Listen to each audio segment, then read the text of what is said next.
Hello, hello mga tropa vips. Ito nga pala po niluto ni Daddy na fresh yellowfin. Naglagay nga pala po dyan si Daddy ng sibuyas, kamatis at luya. Hihintayin nga pala po natin yan para makulo. Pagkatapos ay ilalagay na din natin ang fish. Fishy fish. Sakto nga mga tropa pips kasi namimiss ko na kumain ng fish. Nang kumulo na nga po ay naglagay na din po si Daddy ng sili.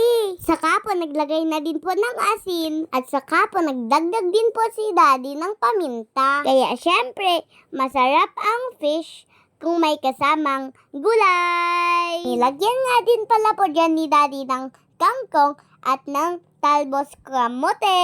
Tapos po may ilalagay po si Daddyng secret ingredients po dito. Kaya po panoorin nyo po. Masarap talaga po si Daddy magluto ng pagkain. Kaya po favorite ko po. Kaya po ang sekreto po ni Daddy para masarap po ang ulam namin ay naglagay po siya ng fresh calamansi from the tree. Tama po ang narinig niyo. Hindi po kami naglalagay dito ng mga preservatives. Kaya po kung sino po ang gusto magluto nito, gayahin nyo po ang pagluto ni Daddy. Kain na tayo!